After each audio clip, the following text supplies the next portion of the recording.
and welcome to the S Word Live. My name is Renee Rebar, TEDx speaker, sales strategist, and author, and my goal today is to help you make sales simple and fun.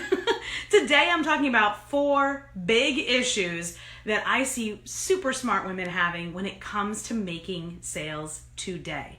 So if we haven't met yet, I have been selling for the last 20 years. I've been teaching thousands of super smart people how to make sales comfortable, especially when it's a woman selling to other women. So many people come to me saying, oh my gosh, Renee, I was taught to, really hit them on the head and say, why don't you buy it now? And, say why until you cry and all these horrible pieces of advice. And I just can't tell you how amazing it is to hear from my clients how relieved they feel once they finally figure it out from me.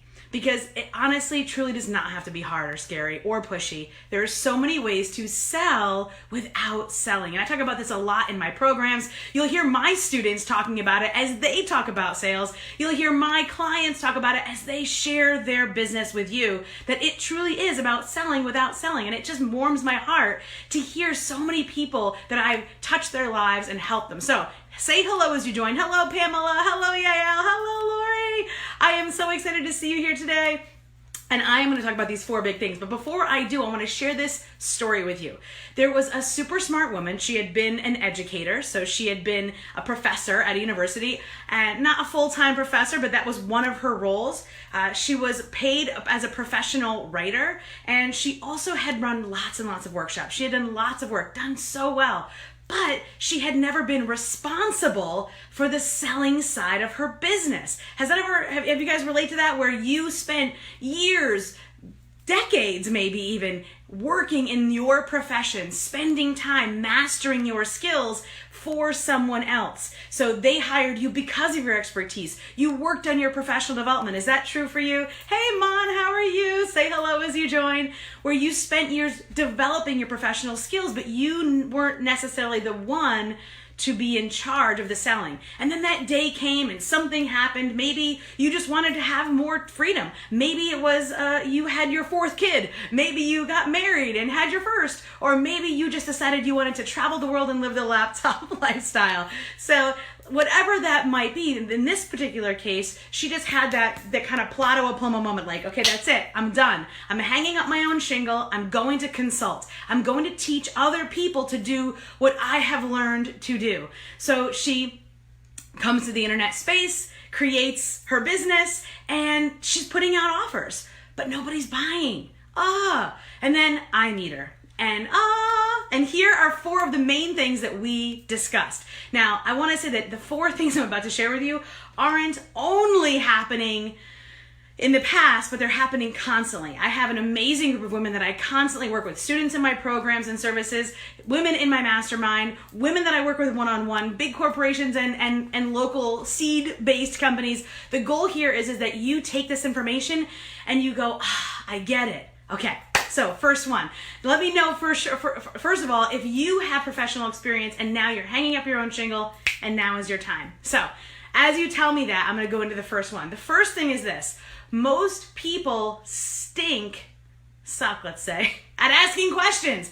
Think about it. Not only us, but our clients or our prospective clients. So because number 1, people suck at asking questions, they don't know how to ask what they actually need to know. So they might come at us asking, well, what about this? And it feels like, well, that's a dumb question. Why would they ask me that? It's because they're not good at asking questions.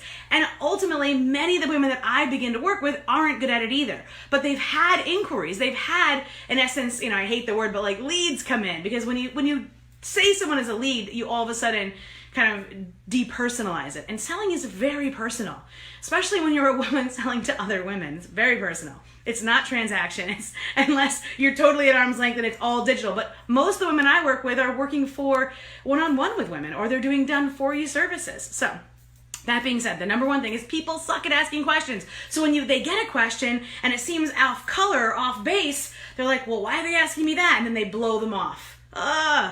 Allow them the space, help them ask the questions, shepherd them through the question asking process. So if you've ever experienced that where someone came at you and asked a crazy off the wall question, you're like, where'd that question come from? And then you almost felt like, oh geez, I don't want to talk to that person. They're asking crazy questions. Know this. They probably just suck at asking questions. And so how do you combat that? Well, that's something that obviously I deal with in my with all my client work. But the true answer is to, the overarching answer is to think about it. Think about what is the best way that I can possibly guide this person? What are the questions I need to ask them to pull out the actual questions that they need to ask me so that we can decide together if working together in some capacity is the next best step. So let me know. Number one, have you ever had anybody ask you a question that you were like, what? And you couldn't figure out why they were asking you such a crazy question?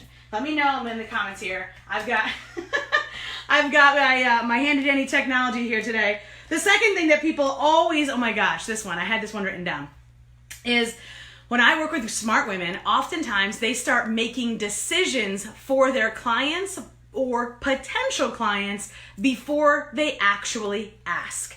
So this really builds on the second one, but it happens so often I had to put it in here. So what I mean by that is if someone I'm working with says, well, I don't think she has the money, or I don't think that this is right for her, or I don't think this is necessarily the next best step for her, my question to them is always, okay, well, what is the next best step? What is the next step for them? How much is their budget? And they're like, well, I don't know. Well, that means we need more discovery. So hey, Tracy, hey, Pamela, hey, Farah, say hello, Verena. So as you're joining me live, thank you for joining me. You can always ask your sales questions below as well. I am checking these comments throughout the rest of the day. So that being said, when someone comes to you and they are getting a preconceived notion from you, that's not fair to them. So oftentimes as women who are selling to other women, our professional services, whether it be copywriting services, social media management services, writing services, agency services, Facebook ad services, marketing services, all the different women that I work with in the different industries that I have, they oftentimes project what they believe is happening onto the person before they've actually asked them. So what I always say is if someone is asking you for a proposal, but you're struggling to answer what the proposal would be, it's because we haven't asked the right questions. We haven't done enough discovery yet. Let me give you an analogy. So if you went into the doctor and you were like, oh, my doc, my shoulder's really hurting me. Oh my gosh. And they were like, oh, it's this. Here you go. Try that. Wouldn't you feel like, don't you want to check it out? Do an x-ray, an MRI, take blood work. Don't you want to do some deeper dive work before you just zip diddy doo dah, give me an answer?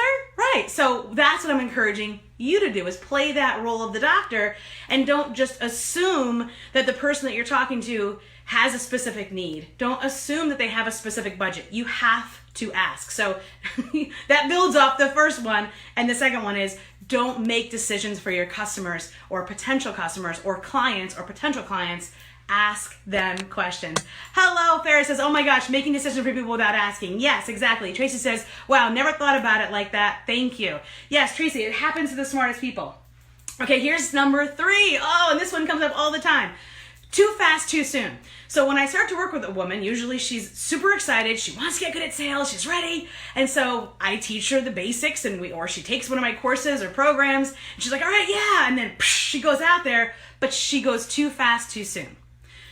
So she skips all the pieces of the puzzle that were there in the first place. What makes women so great at sales? Because this is right. When I ran sales teams, when I had my own sales agency, the best salespeople that I have ever worked with were introverted women. Because once they learn the skills and strategies, wow, they are so good at tuning in and asking questions, at connecting one-on-one. It's a very personal process selling. So those people were so good at that. So, and not that I want to put anybody in a bucket, but truly the best.